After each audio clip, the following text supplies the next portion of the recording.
안녕하세요, 홍씨입니다. 정말 오랜만에 현대 상용차 신차가 출시가 되었습니다. 바로 더뉴 2027 마이티와 더뉴 2027 파비스입니다. 이 두 차종은 제가 모두 시승을 해봤었는데요. 이번에 부분 변경, 페이스 리프트가 되면서 선 출시되었었던 엑시언트의 패밀리룩이 입혀지고 디자인과 기능, 그리고 에이다스 면에 있어서도 업그레이드가 이루어졌다라고 합니다. 자, 그럼 두 돈 반의 절대 강자 마이티부터 보도록 해보겠습니다. 마이티 같은 경우는 카고부터 윙바디, 덤프 굉장히 다양한 라인업을 가지고 있는 차종인데요. 그래서 도로에서 가장 많이 보이는 준준형 트럭은 사실 마이티지 않을까 싶습니다. 이번에 부분 변경이 되면서 기존의 금형 틀은 지킨 채 약간의 가니쉬가 변경이 되었습니다. 일단 기존의 현대 엠블럼은 중앙부에 들어가 있었는데요. 부분 변경이 되면서 전면부의 파츠들을 변경을 시키며 엠블럼이 커지고 또 위쪽으로 자리를 옮겼습니다. 아래쪽 그릴부에는 선 출시되었었던 엑시언트의 패밀리룩이 입혀지면서 좀 더 심플하면서도 웅장한 느낌을 보여주고 있습니다. 그리고 헤드라이트 같은 경우도 약간의 방식이 변경이 되어서 한눈에 보더라도 이 차는 신차구나 임을 알 수 있게 해주는 것 같습니다. 이외에도 범퍼의 디자인들도 살짝 변형을 시켜서 기존 버전과 비교했을 때 조금 더 신형 느낌을 강조시켜주고 있다라고 느껴집니다. 그리고 이번에는 마이티 측면부로 왔습니다. 상용차 같은 경우는 승용처럼 트림이 정해져 있는 게 아니라 사용자에 따라서 옵션이 추가가 되는 형태입니다. 현재 이 차량 같은 경우는 슈퍼캡이고요. 또 옆쪽에 보면은 이 차량의 미션이 뭐가 들어있는지를 알 수 있습니다. 현재 신형 마이티 같은 경우는 앨리슨 6단과 ZF 8단 중에 하나를 고를 수가 있는데요. ZF 8단이 조금 더 비싼 미션이다 라고 보시면 될 것 같습니다. 그리고 도어 옆쪽에도 사이드 리피터가 들어가 있기 때문에 도로에서 승용차들이 이 차가 지금 깜빡이를 켰구나 임을 알 수 있게 한 번 더 강조를 시켜주고 있습니다.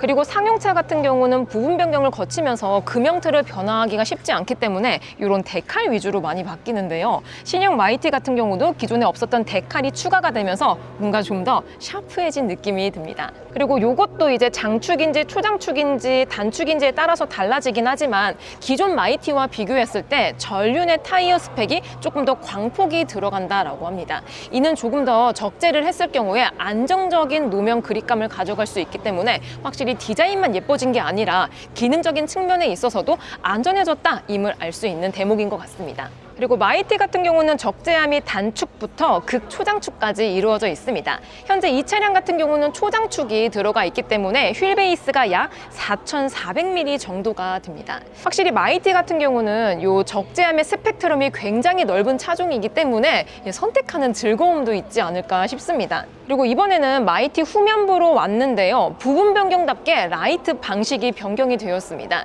기존의 마이티 같은 경우는 그냥 일반 전구 타입의 리어램프가 탑재가 되어 있었는데요. W급인 파비스처럼 LED 방식으로 변경이 되었습니다. 물론 이게 파손이 났을 경우에는 단가가 더 비싸진다는 단점이 있긴 하지만 파손이 안 났다는 전제 하에는 이 LED 방식이 훨씬 더 시인성도 좋을 뿐더러 이게 순차 손전식 턴 시그널이 들어가기 때문에 야간에 봤을 때 시인성이 굉장히 좋아집니다. 이 라이트 방식 바뀐 거는 마음에 듭니다. 자, 그럼 적재함에 온 김에 한번 이 데크도 한번 열어보겠습니다. 적재함을 고정시키는 방식은 기존하고 동일하고 이게 원목이라서 살짝 무게가 있습니다. 무게감이 조금 있네요. 깜짝 놀랐어요. 이 차량 같은 경우는 초장축에 해당하기 때문에 적재량 최대 4톤까지 실을 수가 있습니다. 또 이 적재함의 재질에 따라서 달라질 것 같긴 한데 현재 이 원목 같은 경우는 스크래치 그래도 조금 더 괜찮지 않을까라는 생각이 듭니다. 극초장축의 경우 팔레트가 6x2 해서 12개가 들어간다라고 하는데요. 이 차량 같은 경우는 극초장축이 아니고 초장축에 해당하기 때문에 한 8개 정도 들어가지 않을까 싶습니다. 연료통은 기존하고 동일하게 운전석 후방부에 위치해 있습니다. 그리고 4.0 디젤 엔진을 사용하고 있기 때문에 바로 앞에는 요소수통도 있기 때문에 바로바로 주유가 편안하게 느껴질 것 같습니다. 그리고 현재 보시는 마이티 같은 경우는 단축에 해당합니다. 그래서 휠 베이스가 2850mm 정도가 되고 또 얘는 샤시 캡이기 때문에 안쪽에 샤시가 훤히 보이는 형태입니다. 이번에 마이티가 부분 변경을 거치면서 샤시에 있어서도 업그레이드가 진행이 되었다라고 하는데요. 이 샤시의 강성을 높이고 또 이제 부피를 증가시켜서 안전에 있어서도 신경을 썼다라고 합니다. 확실히 화물차 같은 경우는 중량을 많이 싣는 차량이기 때문에 이 샤시가 튼튼해야 되거든요. 이런 점에서도 내가 찐 화물 차주가 되었을 때 만족스러운 부분이 되지 않을까 싶습니다. 자, 이번에는 더뉴 2027 마이티 실내에 탑승을 했습니다. 현재 이 차량 같은 경우는 뒤에 적재함이 아예 없거든요. 싱글캡 형태입니다. 보통 이렇게 싱글캡 형태 같은 경우는 장거리보다는 단거리 위주로 화물 운송을 하시는 분들이 많이 뽑으실 것 같은데요. 그래서 뒤에는 아예 뭐 짐을 보관할 수가 없습니다. 아예 짐이 없어요. 대신 이 옆쪽에는 조수석 시트와 함께 간이 시트가 설치가 되어 있기 때문에 3명 정도가 탑승이 가능합니다. 이 정도 차량 스펙이면 아마 이삿짐을 하는 분들이 많이 사용하지 않을까 싶습니다. 그래서 현재 이 차량 같은 경우는 완전 기본 트림이기 때문에 옵션이 별도로 없습니다. 원래는 뭐 전방에 디지털 클러스터 들어가 있어야 되고 12.3인치 인포테인먼트가 있어야 되는데 요건 다 옵션 사항입니다. 옵션을 안 넣었을 경우에는 기존에 있었던 마이티와 동일하게 이렇게 아날로그 타입의 클러스터와 함께 이렇게 라디오 시스템이 들어가 있습니다. 근데 기존의 마이티와 비교한다면 달라진 점이 송풍구거든요. 기존 송풍구 같은 경우는 그냥 이제 직선 방식이었는데 신형은 이렇게 동그라미 형태로 바뀌었습니다. 이거 뭔가 약간 게임기 같고 좋아요. 그리고 공조 시스템도 완전 매뉴얼 형태입니다. 이 차량이 완전 기본 트림이기 때문에 변속기 또한 앨리슨 6단 수동 변속기가 탑재가 되어 있습니다. 자동 변속기 같은 경우는 6단과 8단 중에 고를 수가 있는데 수동을 선택하셨을 경우에는 이렇게 6단이 들어갑니다. 근데 보통 요즘 화물차주님 같은 경우는 운전의 편의성 그리고 스트레스를 줄이기 위해서 아무리 싸더라도 수동 미션을 잘 선택을 안 하신다라고 하시더라고요. 돈을 추가하더라도 자동 미션이 훨씬 더 운전이 편안하기 때문에 자동을 많이 뽑으신다라고 합니다. 그래서 오히려 이런 수동 방식의 트럭이 좀 더 귀하다라고 느껴집니다. 그래도 완전 기본은 아닌 게 현재 이 차량 같은 경우는 EPB 브레이크 시스템, 전자식 파킹 브레이크 시스템이 달려 있습니다. 요거를 옵션을 안 넣었을 경우에는 닭다리 방식의 사이드 브레이크가 적용이 되거든요. 그래서 이런 EPB 브레이크가 들어가 있으면 공간적인 효율도 좋아지기 때문에 좀 이 중앙에 걸리적거리는 게 없어지게 됩니다. 그리고 화물차는 수납 공간도 굉장히 중요한데요. 루프 쪽에도 약간의 수납 공간이 들어가 있는 걸 볼 수가 있고 선바이저 같은 경우도 기존에는 이게 거울이 미러가 있었는지 없었는지 모르겠는데 신형 같은 경우는 이렇게 미러가 탑재가 됩니다. 그리고 룸램프 같은 경우도 이렇게 LED 방식으로 들어가 있기 때문에 근데 이거 되게 밝기가 굉장히 환해요. 뭔가 집 안에 와 있는 느낌이 들지 않아요? 아무튼 이 차량 같은 경우는 캡도 작은 방식이고 또 단축 사이즈이기 때문에 단거리 위주로 화물 운송을 하시는 분들이 이렇게 많이 뽑지 않을까 싶습니다. 그래서 이 수동기어 안쪽에는 약간의 컵홀더가 있긴 한데 높이가 굉장히 얕습니다. 여기다가 무엇을 놓으라는 것인가 라고 생각이 들 정도인데 본격적인 컵홀더는 이 기어 레버 앞쪽에 위치해 있습니다. 수납식으로 되어 있기 때문에 안 쓸 때에는 이 공간을 활용할 수 있다라는 거죠. 이런 방식도 상당히 아이디어적인 부분인 것 같습니다. 이외에도 조수석 크레스패드 쪽에도 수납 공간이 들어가 있는 걸 볼 수가 있습니다. 그래서 이 차량 같은 경우는 신형 마이티의 특징이 별로 없기 때문에 옵션은 어느 정도 넣으셔야지 주행의 편의를 느낄 수 있지 않을까 싶습니다. 마침 또 오늘 이 행사장에 완전 기본 트림 수동 변속기가 들어가 있는 마이티와 풀옵션의 마이티가 있는데요. 풀옵션의 마이티 실내도 한번 들어가 보겠습니다. 이 차량은 더블캡이라서 실내가 굉장히 넓습니다. 아까는 제 등판 바로 뒤쪽에가 그냥 격벽이었거든요. 근데 이 차량은 이 뒷공간이 있어서 조금 더 중장거리에 괜찮은 세팅이라고 보여집니다. 그래서 전방에 보면은 12.3인치 클러스터가 탑재가 되어 있습니다. 보통 상용차에서 아직까지는 아날로그 방식의 계기판을 사용하는 차량들이 많은데요. 신형 마이티 같은 경우는 세그먼트가 작기는 하지만 그래도 이렇게 디지털 클러스터가 들어가 있는 걸 볼 수가 있습니다. 그리고 아까 기본 트림에는 없었었던 12.3인치 인포테인먼트도 탑재가 되어 있는 걸 볼 수가 있습니다. 운영체제 같은 경우는 CCNC가 들어가 있기 때문에 딱 이 화면만 보면은 솔직히 말해서 약간 승용을 탄 게 아닌가? 라는 느낌이 듭니다. 그래서 이 CCNC를 이용해서 정차 중에는 이렇게 시네마, 영상도 볼 수가 있다라고 합니다. 설정을 통해서 차량. 근데 진짜 완전 그냥 승용인 것 같아요. 운전자 보조, 또 이게 마이티가 신형으로 오면서 ADAS 면에 있어서도 업그레이드가 되었다라고 하는데요. 전방 충돌 경고 같은 경우도 차량뿐만이 아니라 보행자와 자전거까지 인식이 된다라고 합니다. 확실히 이런 면에서는 안전에 있어서 좀 더 업그레이드가 많이 진행이 되었다라고 느껴집니다. 그리고 송풍구 아래쪽에 보면은 부분 변경이 되면서 추가된 옵션이 또 있는데요. 이 에코 모드와 오토 홀드까지는 있었는데 에코 롤 이 버튼이 없었거든요. 이 버튼이 추가가 되면서 저속으로 내리막길을 주행했을 때에는 약간 중립적으로 빼놔서 연비를 올려줄 수 있는 기능이라고 합니다. 요즘처럼 고유가 시대에는 저러한 기능이 좀 더 좋지 않을까 싶습니다. 그리고 이 차량 같은 경우는 현재 ZF 8단 변속기가 들어가 있는 사양입니다. 제가 시승을 했을 때에는 또 그게 엘리슨 미션이 들어가 있는 차량이었거든요. 마이티 같은 경우는 변속기를 어떤 거를 선택하느냐에 따라서 이 기어 시프트가 디자인이 달라집니다. 이 차량 같은 경우는 이제 중립은 이 다이얼로 하는 상태이고 드라이브 같은 경우는 이렇게 간 다음에 이런 식으로 당기면 되는 형태입니다. 그리고 EPB 브레이크 시스템, 전자식 파킹 브레이크도 들어가 있기 때문에 오토홀드가 들어가 있습니다. 확실히 가고서고 막히는 시내길도 운전을 할 수가 있잖아요. 그럴 때 이 오토홀드가 있으면 훨씬 편해지지 않을까 싶습니다. 자, 그럼 이 차량은 더블캡이기 때문에 뒷자리도 한번 가보도록 하겠습니다. 아무래도 중장거리를 화물을 하시는 분들은 휴게소에서 잠깐 휴식을 할 수도 있는데요. 그랬을 때에는 이렇게 뒤에서 V급인 파비스나 아니면은 플래그십인 엑시언트만큼 넓지는 않습니다. 그래도 잠깐 쪽잠 정도는 잘 수 있는 공간이 나오고 있기 때문에 이 정도면은 저 정도의 체구는 그래도 잠깐의 수면을 취할 수 있지 않을까 싶습니다. 한번 제가 누워보도록 해볼게요. 오, 약간 고개가 180도로 안 되는 느낌이 있긴 하지만 그래도 이 정도에 누울 수 있는 공간이 있다면 그래도 운전자의 피로도를 조금이라도 줄여줄 수 있지 않을까 싶습니다. 근데 키가 크시거나 좀 덩치가 있으신 분들은 여기서 눕는 거는 좀 불편하실 것 같기는 해요. 그리고 잠깐의 쪽잠을 자면서 핸드폰이라든지 전자기기를 충전할 때에도 충전 포트와 함께 시거잭 또 이 뒷자리에 마련이 되어 있기 때문에 조그만 가전을 사용을 하셔도 될 것 같습니다. 자, 이번에는 더뉴 2027 파비스입니다. 제가 가장 최근에 현대 상용차 중에서 시승을 했던 차량이 바로 파비스인데요. 그 2025 연식하고 비교했을 때 2027 파비스 같은 경우는 부분 변경, 페이스리프트 버전이기 때문에 일단 외장에서의 디자인이 달라졌다는 게 특징으로 볼 수 있을 것 같습니다. 그래서 플래그십 라인인 엑시언트에 패밀리룩이 입혀지면서 좀 더 수평의 기조로 변경이 된 거를 확인할 수 있고요. 또한 트림에 따라서 라이트 방식이라든지 가니쉬가 달라진다는 것도 차이점으로 볼 수 있을 것 같습니다. 특히 루프 위쪽에 보시면 프론트 립 같은 경우도 공기 저항을 좀 더 줄여줄 수 있는 요소를 가지고 있기 때문에 이러한 것들이 모이고 모여서 연비를 절감할 수 있지 않을까 싶습니다. 그리고 디자인이나 공기역학 쪽뿐만이 아니라 ADAS 면에 있어서도 강화가 되었기 때문에 확실히 안전면에 있어서는 신형이 조금 더 좋다라고 볼 수 있을 것 같습니다.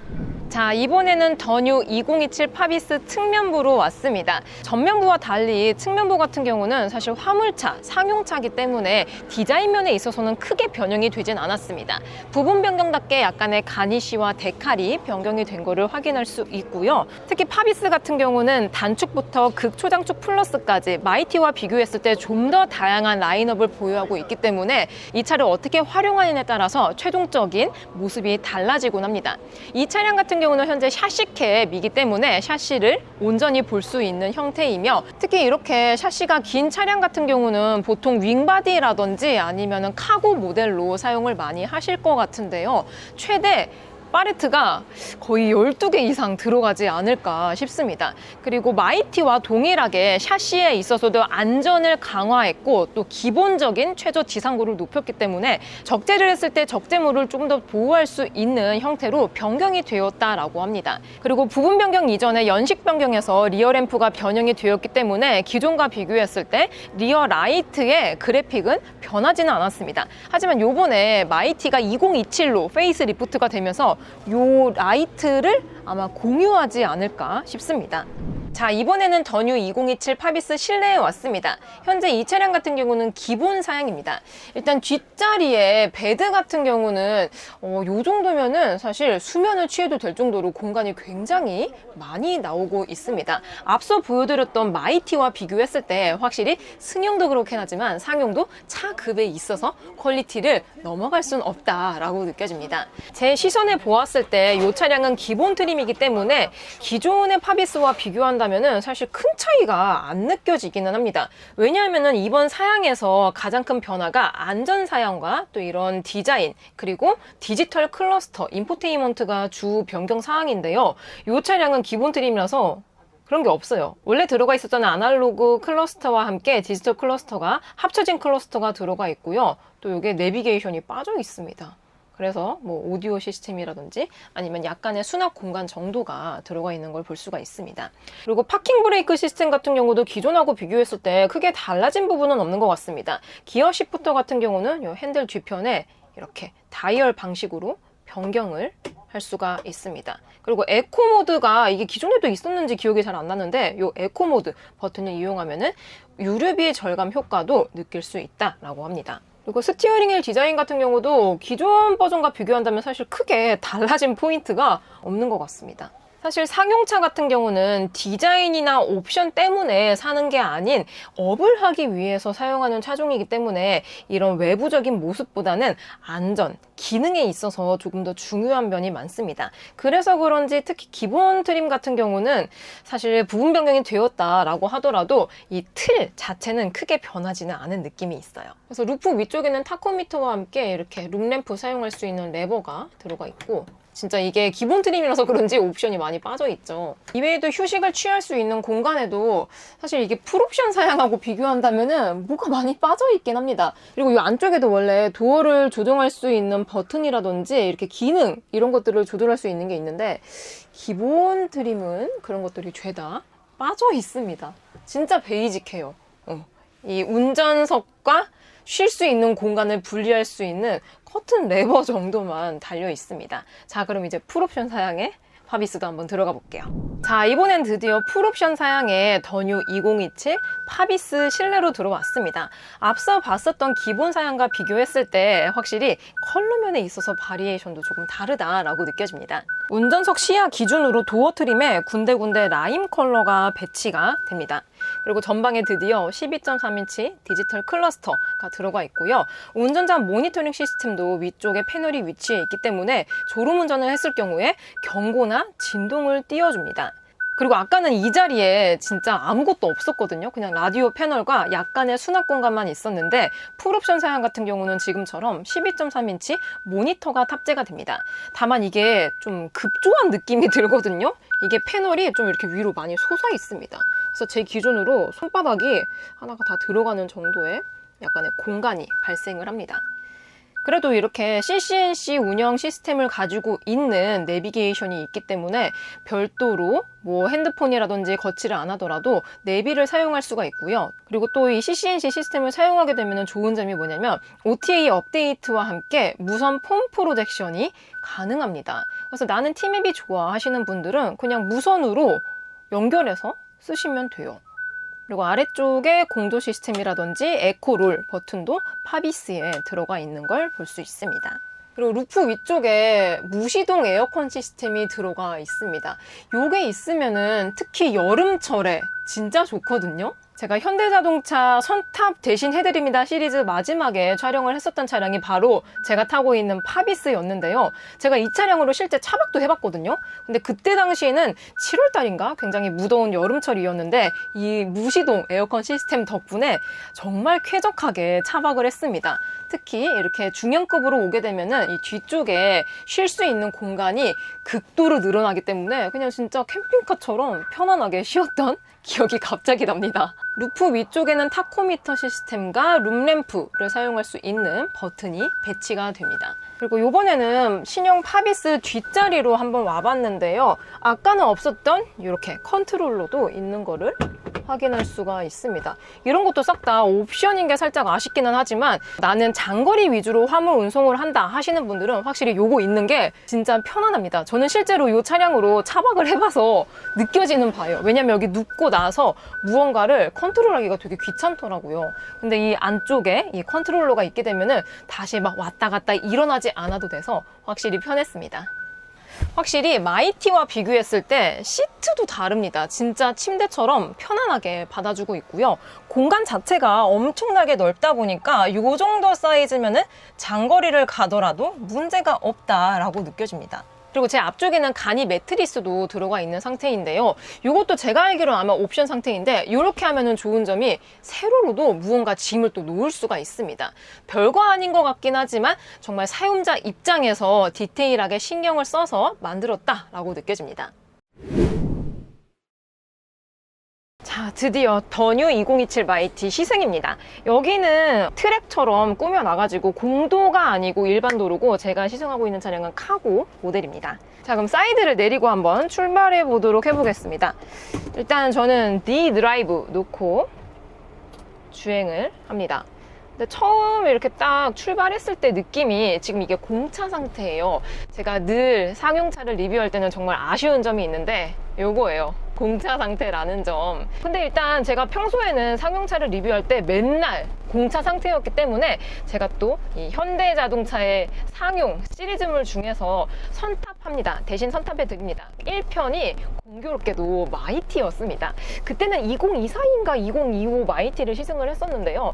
그때 당시만 하더라도 연식 변경이 거듭되면서 약간의 편의 장비가 좋아져서 실제로 그 차주님들도 되게 좀 만족해서 타고 다닌다라고 말씀을 하셨는데요. 제가 시승 중인 더 뉴 2027 마이티 같은 경우는 부분 변경 버전입니다. 페이스 리프트이기 때문에 전반적으로 기능도 업그레이드가 되었지만 야, 진짜 이 주행감에 있어서도 조금 더 뭔가 승용에 가깝다라고 느껴지는데요. 일단 이게 아까 보여드렸던 이 계기판 그리고 전방에 보이는 운전자 시야에서 뭔가 이게 상용차가 아닌 승용차 같다라고 느껴지는 부분이 CCNC가 탑재가 되어 있어서 그런 느낌이 훨씬 더 많이 받는 것 같습니다. 그리고 현재는 D드라이브로 그냥 주행을 하고 있는 상태인데 상용차들은 디젤 엔진이 탑재가 되어 있거든요. 실제로 4.0 F 엔진이 탑재가 되어 있는데 RPM을 조금 높여도 제가 운전하고 있는 운전자에게 진동이라든지 소음이 크게 들리지는 않습니다. 공도를 오늘 나가보면 참 좋을 것 같은데 오늘은 아무래도 신차 발표 행사다 보니까 공도를 못 나가서 살짝 아쉬움은 있긴 합니다. 그래도 이렇게 트랙을 연속적으로 돌면서 잠깐 느꼈을 때의 주행감을 말씀을 드려본다면 그냥 솔직히 말할까요? 그냥 승용차 모는 것 같습니다. 좀 덩치 큰 승용차 있잖아요. 요즘은 전동화 파워트레인으로 많이 바뀌는 추세이기 때문에 막 무거운 차들은 뭐 4톤을 육박하는 승용차들도 많거든요. 캐딜락 에스컬레이드 IQ 같은. 근데 이 주행감 자체가 마이티는 뭔가 승용에 조금 더 가깝다라고 느껴지기는 합니다. 그리고 이게 트랙이 조금 짧기는 하거든요. 그래서 직선 코스가 조금 없고 연속으로 코너를 돌고 있는데 보통 이제 상용차 같은 경우는 핸들이 무거운 차량들이 있습니다. 특히 이제 오래된 트럭들 그런 거 타면은 이게 뭐 유격도 조금 발생이 되기도 하고 그러면 그게 운전자의 피로도로 다가오기 때문에 결과적으로 이게 화물 운송을 하시는 분들은 공감하실 거예요. 내가 얼마나 가느냐에 따라서 그 달에 수입이 달라지거든요. 그러니까 최대한 많이 뛰는 게 돈을 더 많이 벌 수 있는 지름길이잖아요. 근데 차도 힘들고 운전도 피로하고 막 몸도 아파 그러면은 많은 일을 뛸 수가 없기 때문에 보통은 체력이 안 좋으신 분들은 신형 트럭을 많이 타시더라고요. 근데 이 더 뉴 2027 마이티 같은 경우는 그냥 승용처럼 편안하게 운전이 가능하기 때문에 되게 좋습니다. 부담이 없어요. 부담이 없습니다. 그리고 요번에 이 에코 버튼이 추가가 되었거든요. 요거를 누르게 되면은 연비를 절감할 수 있다라고 합니다. 특히 요즘 유가가 굉장히 비싸잖아요. 이게 승용을 몰고 다니는 사람 입장에서도 아 요즘 기름값 장난 아니다 라고 느껴지는데 화물 운송하시는 분들은 이게 업이란 말이에요. 그래서 기름값에 되게 예민할 수밖에 없는 직종인데 이런 에코 모드가 있으면은 똑같은 주행, 똑같은 일을 하더라도 유류비를 절감할 수 있기 때문에 좀 뭔가 요즘 같은 고유가 시대에 좋은 기능이 되지 않을까 싶습니다. 그래서 오늘은 이게 신차 발표 행사다 보니까 조금 짧게 이 더뉴 2027 마이티를 타보았는데요. 요거는 나중에 기회가 된다면은 공도도 한번 시승을 나가보도록 해보겠습니다. 아, 근데 핸들링이 진짜 부드러워요. 진짜 부드럽습니다. 딱 정차할 때에도 굉장히 스무스하고 부드럽게. 자, 이렇게 더뉴 2027 마이티와 더뉴 2027 파미스를 살펴보았습니다. 오늘 시승은 좀 짧게 해서 아쉬움이 있긴 한데 전반적으로 상용차긴 하지만 승용처럼 편안함을 추구하는 상용차다라고 느껴졌습니다. 특히 타 브랜드의 상용차들과 비교하더라도 옵션 면에 있어서는 이제 현대 상용차도 밀리지 않는구나 라고 생각이 들었습니다. 저는 그럼 다음 영상으로 찾아뵐게요. 오늘도 저의 영상이 재밌고 도움이 많이 되셨다면 좋아요와 구독 그리고 알림 설정까지. 다음 시간에 또 뵐게요. 안녕. 빵.